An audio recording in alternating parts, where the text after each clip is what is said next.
Hello friends, ಇವತ್ತಿನ ಸಂಚಿಕೆಯಲ್ಲಿ ಏನಾಯಿತು ಅಂತ ನೋಡ್ಕೊಂಡು ಬರೋಣ ಬನ್ನಿ.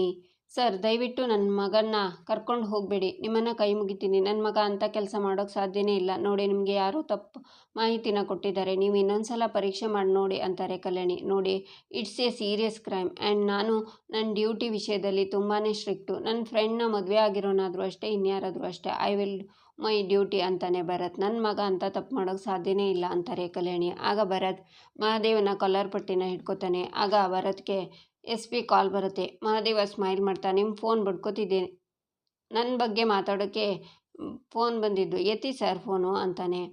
ಭರತ್ ಕಾಲ್ ನೋಡಿ ಶಾಕ್ನಿಂದ ಹಲೋ ಸರ್ ಅಂತಾನೆ. ಎಲ್ಲಿದ್ದೀರಾ ಭರತ್ ಅಂತಾರೆ SP.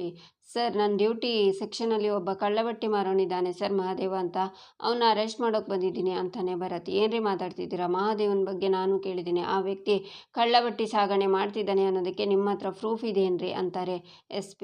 ಈಗಾಗಲೇ ಕ್ರಿಮಿನಲ್ ಕೇಸ್ ಇರೋ ಮನುಷ್ಯ ಸರ್, ಅವನು ಸುಮಾರು ಗಾಡಿಗಳನ್ನು ಇಟ್ಕೊಂಡು ಅನುಮಾನಾಸ್ಪದವಾಗಿ ಏನೇನೋ ಬಿಸ್ನೆಸ್ ಮಾಡ್ತಿದ್ದಾನೆ.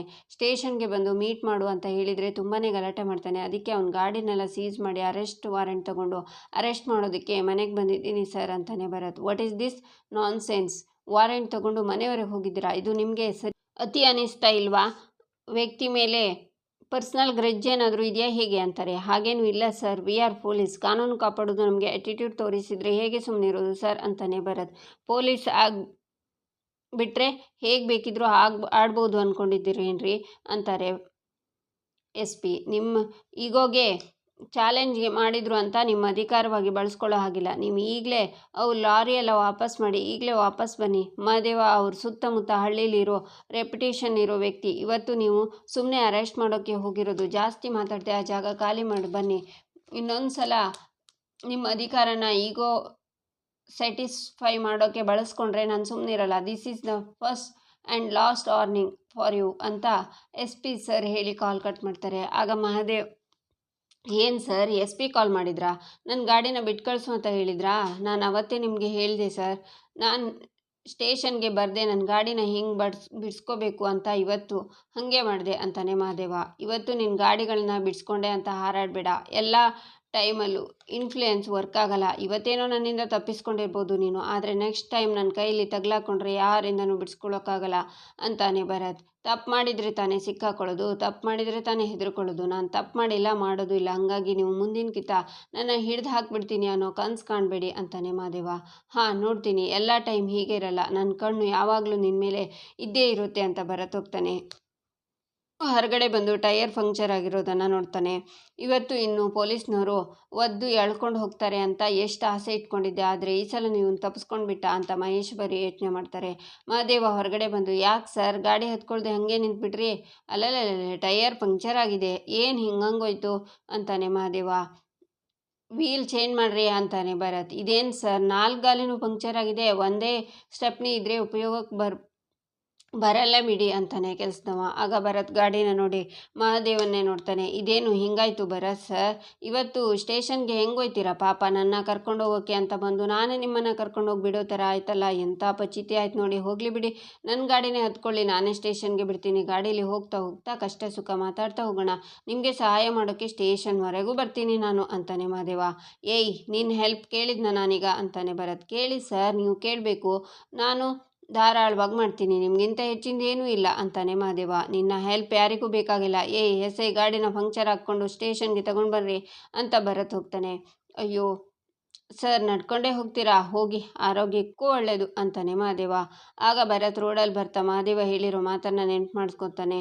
ಆಗ ಉಳಿದ ಪೊಲೀಸರು ಆಟೋದಲ್ಲಿ ಬಂದು, ಸರ್ ಬನ್ನಿ ಸರ್ ಅಂತಾರೆ. ನೀವು ಹೋಗ್ರಿ, ನಾನು ನಡ್ಕೊಂಡು ಬರ್ತೀನಿ ಅಂತಾರೆ ಭರತ್. ಸರ್, ಏನು ಹೇಳ್ತಿದ್ದೀರಾ ಅಂತಾರೆ Ravi. For the first time ನನಗೆ ಹೀಗಾಗಿರೋದು. ಕ್ರಿಮಿನಲ್ ಕೇಸ್ ಇರೋ ವ್ಯಕ್ತಿಯೊಬ್ಬ ನನ್ನನ್ನೇ ಮಣಿಸ್ಬಿಟ್ಟ. ಈ ಇನ್ಸಲ್ಟ್ನ ನಾನು ಯಾವತ್ತೂ ಮರಿಬಾರ್ದು. ಈ ಮೂಮೆಂಟ್ ನನಗೆ ಯಾವಾಗಲೂ ನೆನಪಿರಬೇಕು ಅಂತ ಭರತ್ ಹೋಗ್ತಾನೆ. ಮಹಾದೇವ ನಮ್ಮ ಸರ್ನ ಕೆಣಕಿ ದೊಡ್ಡ ತಪ್ಪು ಮಾಡ್ದ, ಇನ್ನು ಅವನಿಗೆ ಉಳಿಗಾಲ ಇಲ್ಲ ಅಂತಾನೆ ರವಿ. ಈಚೆ ಮಹಾದೇವ ಒಳಗೆ ಬರ್ತಾನೆ. ಕಾವ್ಯ ಬಂದು, ಮಹಾದೇವ್, ಪೊಲೀಸ್ ಗಾಡಿನ ಪಂಕ್ಚರ್ ಮಾಡಿದ್ದು ನೀನೇನಾ ಅಂತಾಳೆ. ಹೌದು ಅಂತಾನೆ ಮಹಾದೇವ. ಯಾಕೆ ಹೀಗೆ ಮಾಡಿದೆ ನೀನು ಅಂತಾಳೆ ಕಾವ್ಯ. ಮತ್ತೆ ಇನ್ನೇನು ಮಾಡಲಿ ಕಾವ್ಯ, ನಿನ್ನ ಕಿಲಾಸ್ನವನು ನಾನೇನು ತಪ್ಪು ಮಾಡಿಲ್ಲ ಅಂದರೂ ನನ್ನ ಗಾಡಿನೆಲ್ಲ ಸೀಸ್ ಮಾಡಿ ಸ್ಟೇಷನ್ನಲ್ಲಿ ಮಡ್ಕೊಂಡವನೆ. ನಮ್ಮ ಕೆಲಸಗಳೆಲ್ಲ ಹಂಗೆ ನಿಂತೋಗಿದೆ. ನಮ್ಮ ಬಾಧೆ ಕಷ್ಟ ಏನು ಅಂತ ಅವನಿಗೂ ಒಸಿ ಅರ್ಥ ಆಗಲಿ ಅಂತಾನೆ Mahadeva. Is police Mahadeva, police ಜೊತೆ ಹಾಗೆಲ್ಲ ಬಿಹೇವ್ ಮಾಡಬಾರ್ದು ಅಂತಾಳೆ ಕಾವ್ಯ.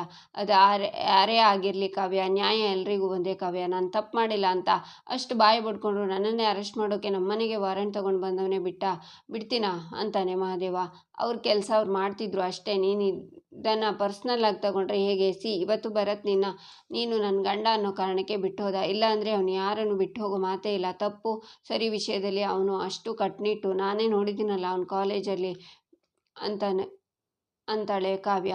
ನೋಡು ಕಾವ್ಯ, ನಿನ್ನ ಮದುವೆ ವಿಷಯದಾಗೆ ನಾನು ತಪ್ಪು ಮಾಡೋನೆ, ಅದನ್ನು ನಾನು ಒಪ್ಕೋತೀನಿ. ಅದಕ್ಕೆ ನೀನು ಎಷ್ಟಾದರೂ ಬಯಸ್ಕೋತೀನಿ. ಅದನ್ನು ಬಿಟ್ಟು ನಾನು ತಪ್ಪು ಮಾಡಿದೆ ಇಲ್ಲದೆ ಯಾವನಾದರೂ ನನ್ನ ಮುಟ್ಟೋಕೆ ನೋಡಿದರೆ ಅಂಥವ್ರನ್ನು ಒಪ್ಕೊಳ್ಳೋದಿರಲಿ, ಕೇರು ಮಾಡಲ್ಲ ನಾನು. ಇವತ್ತು ನಿನ್ನ ಕ್ಲಾಸ್ಮೇಟ್ಗೆ ಮಾಡಿದ್ದು ಅದನ್ನೇ ನಾನು. ಅವ್ನು ಮುಂಚೆ ಹೆಂಗಿದ್ನೋ ಏನೋ ನನಗೆ ಗೊತ್ತಿಲ್ಲ, ಆದರೆ ನನಗನ್ಸಿದ್ದು ಒಂದು ವಿಷಯ ನಿನಗೆ ಹೇಳ್ತೀನಿ ಕೇಳು. ಅವನು ನೀನು ಅಂದ್ಕೊಂಡಷ್ಟು ಒಳ್ಳೆಯವನಲ್ಲ, ನ್ಯಾಯವಂತನೂ ಅಲ್ಲ ಅಂತ ಮಹಾದೇವ ಹೋಗ್ತಾನೆ. ಈಚೆ ಕಲ್ಯಾಣಿ ಸೋಫಾ ಮೇಲೆ ಕೂತಿರ್ತಾರೆ. ಅತ್ತೆ ಅಂತ ಕಾವ್ಯ ಬರ್ತಾಳೆ. ಮಹಾದೇವ ಪಂಚಮಿನೂ ಬರ್ತಾರೆ. ಪಂಚಮಿ ಬಾ, ನಿನಗೇನೋ ತೋರಿಸ್ಬೇಕು, ಬಾ ಮಹಾದೇವ ಅಂತಾಳೆ ಕಾವ್ಯ. ಏನು ತೋರಿಸ್ಬೇಕು ಕಾವ್ಯ ಅಂತಾನೆ ಮಹಾದೇವ. ಬಾ ಹೇಳ್ತೀನಿ ಅಂತಾಳೆ ಕಾವ್ಯ. ಅತ್ತೆ, ನಾನು ಪಂಚಮಿ ಫೋಟೋನ ಮ್ಯಾಟ್ರಿಮೋನಿಯಲ್ ಸೈಟ್ನಲ್ಲಿ ಹಾಕಿದ್ದೆ, ಒಂದು ಹುಡುಗ ಸಿಕ್ಕಿದ್ದಾನೆ, ಈ ಹುಡುಗ ಹೇಗಿದ್ದಾನೆ ನೋಡಿ ಅಂತ ಫೋಟೋ ತೋರಿಸ್ತಾಳೆ ಕಾವ್ಯ. ಕಲ್ಯಾಣಿ ನೋಡಿ, ತುಂಬ ಲಕ್ಷಣವಾಗಿದ್ದಾನೆ, ನೋಡೋಕ್ಕೆ ಒಳ್ಳೆ ಹುಡುಗನ ಥರ ಕಾಣಿಸ್ತಿದ್ದಾನೆ ಅಂತಾರೆ. ಮಹಾದೇವ ನೀನು ನೋಡು ಅಂತ ತೋರಿಸ್ತಾಳೆ ಕಾವ್ಯ. ಚೆನ್ನಾಗವನೇ ಕಾವ್ಯ ಅಂತಾನೆ ಮಹಾದೇವ. ಪಂಚಮಿ ನೀನು ನೋಡು ಅಂತ ಫೋಟೋ ತೋರಿಸ್ತಾಳೆ ಕಾವ್ಯ. ಪಂಚಮಿ ನೋಡಿ ನಾಚ್ಕೋತಾಳೆ. ಪಂಚಮಿ ಅತ್ತೆ ನಾಚ್ಕೋತಿದ್ದಾಳೆ. ಅಂದರೆ ಅವಳಿಗೆ ಹುಡುಗ ಇಷ್ಟ ಆಗಿದ್ದಾನೆ. ಹುಡುಗ ಟೀಚರ್ ಆಗಿ ಕೆಲಸ ಮಾಡ್ತಿದ್ದಾನಂತೆ. ಅವ್ರ ತಂದೆ ಕೂಡ ಟೀಚರ್. ನಾನು ಅವ್ರ ತಂದೆ ಹತ್ರ ಮಾತಾಡಿದೆ, ಒಳ್ಳೆ ಜನ ಅಂತ ಅನ್ನಿಸ್ತು. ನಮ್ಮ ಪಂಚಮಿ ಬಗ್ಗೆ ಕೂಡ ಹೇಳಿದೆ ಅವರಿಗೆ. ನಮ್ಮ ಪಂಚಮಿನ ಅವ್ರ ಮನೆ ಸೊಸೆ ಮಾಡ್ಕೊಳ್ಳೋದಕ್ಕೆ ಇಂಟ್ರೆಸ್ಟ್ ಇದೆಯಂತೆ, ಹಾಗಾಗಿ ನಾವು ಮುಂದುವರಿಬೋದು ಅನ್ನಿಸ್ತಿದೆ ಅತ್ತೆ ಅಂತಾಳೆ ಕಾವ್ಯ. ಆದಷ್ಟು ಬೇಗ ಮುಂದುವರಿಯೋಣ. ಶ್ರೀಧರ್, ಮಹೇಶ್ವರಿ ಬನ್ನಿ ಇಲ್ಲಿ ಅಂತ ಕಲ್ಯಾಣಿ ಕದ್ದು ಪಂಚಮಿಗೆ ಹುಡುಗ ನೋಡಿರೋದನ್ನು ಹೇಳ್ತಾರೆ. ಫೋಟೋ ನೋಡಿ ಹುಡುಗ ತುಂಬ ಚೆನ್ನಾಗಿದೆ ಅಂತಾರೆ ಶ್ರೀಧರ್. ಮಹೇಶ್ವರಿ ನೋಡಿ, ತುಂಬ ಚೆನ್ನಾಗಿದ್ದಾನೆ, ನೋಡಿದರೆ ಒಳ್ಳೆ ಹುಡುಗನೂ ಅಂತಲೂ ಅನ್ನಿಸ್ತಿದೆ. ಸೂಪರ್ ಕಾವ್ಯ, ನಮ್ಮ ಪಂಚಮಿಗೆ ಒಳ್ಳೆ ಹುಡುಗನೇ ಆಯ್ಕೆ ಮಾಡಿದ್ಯಾ. ರಾಮ್, ಪ್ರೇಮ, ಇಲ್ಲಿ ನೋಡಿ, ನಮ್ಮ ಕಾವ್ಯ ಪಂಚಮಿಗೆ ಒಬ್ಬ ಹುಡುಗನ ನೋಡಿದಾಳೆ, ಚೆನ್ನಾಗಿದ್ದಾನೆ ಅಲ್ವಾ, ನೀನು ನೋಡಮ್ಮ ಪ್ರೇಮ ಅಂತ ತೋರಿಸಿ ನಮ್ಮ ಪಂಚಮಿಗೆ ಸರಿಯಾದ ಆಯ್ಕೆ ಅಲ್ವಾ ಅಂತಾರೆ. ನಿಜ ಅತ್ತೆ ಅಂತಾಳೆ ಪ್ರೇಮ. ಅಕ್ಕ, ಆದಷ್ಟು ಬೇಗ ಮದುವೆನ ಮಾತುಕತೆನ ಮುಗಿಸ್ಬಿಡೋಣ ಅಂತಾರೆ ಮಹೇಶ್ವರಿ. ಕಾವ್ಯ, ನಿನ್ನ ಹತ್ರ ಹುಡುಗನ ತಂದೆ ಫೋನ್ ನಂಬರ್ ಇದೆಯಲ್ವಾ ಅಂತಾರೆ ಕಲ್ಯಾಣಿ. ಇದೆ ಅತ್ತೆ, ನಾನು ಅವರಿಗೆ ಫೋನ್ ಮಾಡಿ ಆದಷ್ಟು ಬೇಗ ನಮ್ಮ ಹುಡುಗಿನ ನೋಡ್ಕೊಂಡು ಹೋಗಿ ಅಂತ ಹೇಳ್ತೀನಿ ಅಂತಾಳೆ ಕಾವ್ಯ. ಅಷ್ಟು ಮಾಡು ಕಾವ್ಯ, ನಮ್ಮ ಪಂಚಮಿಗೆ ಒಳ್ಳೆಯವರನ್ನು ಹುಡುಕಿದ ಪುಣ್ಯ ನಿನಗೆ ಬರುತ್ತೆ ಅಂತಾರೆ ಮಹೇಶ್ವರಿ. ಇದ್ದಕ್ಕಿದ್ದ ಹಾಗೆ ನಮ್ಮ ಅಕ್ಕಂಗೆ ಏನಾಯಿತು, ಯಾಕೋ ಓವರ್ ಆಗಿ ಆಡ್ತಿದ್ದಾಳಲ್ಲ, ಏನಾಗಿದೆ ಇವಳಿಗೆ ಅಂತ ಕಿಟ್ಟಿ ಯೋಚನೆ ಮಾಡ್ತಾನೆ. ಈಚೆ ರಾಮ್ ರೂಮಿಗೆ ಬರ್ತಾನೆ. ಆಗ ಅವನಿಗೆ ಕಾಲ್ ಬರುತ್ತೆ. ಯಾರು? ಡಾಕ್ಟರ್ ರಾಮ್ ಮಾತಾಡ್ತಾ ಇರೋದು ಅಂತಾರೆ. ಹೌದು, ತಾವ್ಯಾರು ಅಂತಾನೆ ರಾಮ್. ನಾನು ಪಂಚಮಿಗೆ ಮ್ಯಾಟ್ರಿಮೋನಿಯಲ್ ಸೈಟ್ನಲ್ಲಿ ಮ್ಯಾಚ್ ಆಗಿರೋ ಹುಡುಗನ ತಂದೆ ಮಾತಾಡ್ತಿರೋದು ಅಂತಾರೆ. ಹೇಳಿ ಅಂಕಲ್, ನಾಳೆನೇ ನನ್ನ ತಂಗಿನ ನೋಡೋಕೆ ಬರ್ತಿದ್ದೀರಲ್ವಾ ಅಂತಾನೆ ರಾಮ್. ಇಲ್ಲ ಕಣಪ್ಪ, ನಾವು ಬರ್ತಿಲ್ಲ, ಅದನ್ನು ಹೇಳೋಕ್ಕೆ ಕಾಲ್ ಮಾಡಿದೆ. ನೀನು ಒಂದು ಹುಡುಗಿನ ಕಿಡ್ನಾಪ್ ಮಾಡಿ ಮದುವೆ ಆಗಿದೆ ಅಂತ ಅಲ್ಲಪ್ಪ, ನಾವು ತುಂಬ ಮರ್ಯಾದಸ್ಥರ ಜನ ಕಣ್ರಪ್ಪ, ನಿಮ್ಮಂಥವ್ರು ನಮ್ಮ ಸಂಬಂಧ ಬೇಡ, ನಿಮಗೆ ನಮಸ್ಕಾರ ಅಂತ ಕಾಲ್ ಕಟ್ ಮಾಡ್ತಾರೆ. ಆಗ ರಾಮ್ ಶಾಕ್ನಿಂದ ಕೂತ್ಕೋತಾನೆ. ಆಗ ಪ್ರೇಮ ಬಂದು, ರಾಮ್ ಹಾಲು ತಗೋ ಕುಡಿ, ಏನು ಯೋಚನೆ ಮಾಡ್ತಿದ್ಯಾ, ತಗೋ ಅಂತಾಳೆ. ರಾಮ್ ಹಾಲನ್ನು ತಗೊಂಡು ಯೋಚನೆ ಮಾಡ್ತಿರ್ತಾನೆ. ಏನು ಯೋಚನೆ ಮಾಡ್ತಿದ್ಯಾ ಅಂತಾಳೆ ಪ್ರೇಮ. ನಾನೊಂದು ಕೇಳ್ತೀನಿ, ಬೇಜಾರಾಗಬಾರ್ದು ಅಂತಾನೆ ರಾಮ್. ಏನು ಹೇಳು ಅಂತಾಳೆ ಪ್ರೇಮ. ನಾನು ನಿನ್ನ ಕಿಡ್ನಾಪ್ ಮಾಡಿ ತಾಳಿ ಕಟ್ಟಿದ್ದಲ್ಲ, ನೀನೇ ಕಟ್ಕೊಂಡಿದ್ದು ಅನ್ನೋ ಸತ್ಯನ ಎಲ್ಲರ ಮುಂದೆ ಯಾವಾಗ ಹೇಳ್ತೀಯಾ ಅಂತಾನೆ ರಾಮ್. ಇದ್ದಕ್ಕಿದ್ದ ಹಾಗೆ ಯಾಕೆ ಹೀಗೆ ಕೇಳ್ತಿದ್ದೆ ರಾಮ್ ಅಂತಾಳೆ ಪ್ರೇಮ. ಕೇಳಬೇಕಾಗಿರೋ ಸಂದರ್ಭ ಬಂದಿದೆ ಪ್ರೇಮ, ಅದಕ್ಕೆ ಕೇಳ್ತಿದ್ದೀನಿ, ಹೇಳು, ಯಾವಾಗ ಸತ್ಯ ಒಪ್ಕೊಂಡು ನನ್ನ ಮೇಲೆ ಬಂದಿರೋ ಆಪಾದನೆನ ಅಳಿಸಾಕ್ತೀಯಾ ಅಂತಾನೆ ರಾಮ್. ನೀನು ಹೀಗಿದ್ದಕ್ಕಿದ್ದ ಹಾಗೆ ಹೀಗೆ ಕೇಳ್ತಾ ಇರೋದು ನನ್ನ ಕೈಲಿ ಅರ್ಗಿಸ್ಕೊಳ್ಳೋಕ್ಕೆ ಆಗ್ತಿಲ್ಲ, ಆದರೆ ನೀನು ಹುಟ್ಟಿದ ಹಬ್ಬದ ಅಷ್ಟೊತ್ತಿಗೆ ನಿನ್ನ ಮನಸ್ಸನ್ನು ನಾನು ಗೆಲ್ಲಿಲ್ಲ ಅಂದರೆ ಮಾತ್ರ ಎಲ್ಲರ ಮುಂದೆ ಸತ್ಯ ಹೇಳಬೇಕು ಅಂತ ಮಾತಾಡಿದ್ವಿ ಅಲ್ವಾ ಅಂತಾಳೆ ಪ್ರೇಮ. ಹೌದು ಪ್ರೇಮ, ನೀನು ನನ್ನ ಮನಸ್ಸು ಗೆದ್ರೂ ಸತ್ಯನೇ ಅಲ್ವಾ, ಅದು ಎಲ್ರಿಗೂ ಗೊತ್ತಾಗಲೇಬೇಕಲ್ವಾ. ಆದಷ್ಟು ಬೇಗ ಗೊತ್ತಾಗಲಿ ಪ್ರೇಮ. ನನ್ನ ಮೇಲೆ ಬಂದಿರೋ ಆಪಾದನೆಯಿಂದ ನನ್ನ ಫ್ಯಾಮಿಲಿ ಜನಕ್ಕೆಲ್ಲ ಸಮಸ್ಯೆ ಆಗ್ತಿದೆ. ಪ್ಲೀಸ್ ಪ್ರೇಮ, ಆದಷ್ಟು ಬೇಗ ದೊಡ್ಡಮ್ಮನ ಮುಂದೆ ಹೋಗಿ ಎಲ್ಲ ಸತ್ಯನೂ ಒಪ್ಕೊಂಡು ಬಿಡ್ತೀಯಾ. ನಾನು ನಿನ್ನ ಹತ್ರ ಏನೂ ಕೇಳಲ್ಲ, ಇದೊಂದು ಸಹಾಯ ಮಾಡ್ತೀಯಾ ಪ್ಲೀಸ್ ಪ್ರೇಮ ಅಂತಾನೆ ರಾಮ್. ಆಗ ಪ್ರೇಮ ಅಳ್ತಾ, ರಾಮ್, ಇರುವವರೆಗೂ ನೀನು ನನ್ನ ಏನೂ ಕೇಳಿಲ್ಲ, ಆದರೆ ಇವತ್ತು ಕೇಳ್ತಿದ್ಯಾ, ಸರಿ, ಇದೇ ನಿನ್ನ ಕೊನೆ ನಿರ್ಧಾರ ಆಗಿದೆ, ನಾನು ಎಲ್ಲರ ಮುಂದೆ ಹೋಗಿ ಸತ್ಯ ಒಪ್ಕೋತೀನಿ ಬಿಡು ಅಂತಾಳೆ ಪ್ರೇಮ. ಥ್ಯಾಂಕ್ಸ್ ಪ್ರೇಮ, ಅಷ್ಟು ಮಾಡು ಅಂತಾನೆ ರಾಮ್. ಆದರೆ ಒಂದು ಮಾತು ರಾಮ್, ನಾನು ಈ ಥರ ತಪ್ಪು ಮಾಡೋ ಕಾರಣ ನಿನ್ನ ಜೊತೇಲಿ ಬದುಕಬೇಕು ಅನ್ನೋ ಹುಚ್ಚು ಕನಸಿಗೋಸ್ಕರ. ನಿನ್ನ ಜೊತೆ ಬದುಕೋಕ್ಕಾಗಲಿಲ್ಲ ಅಂದರೆ ಆ ಬದುಕೇ ಬೇಡ ನನಗೆ.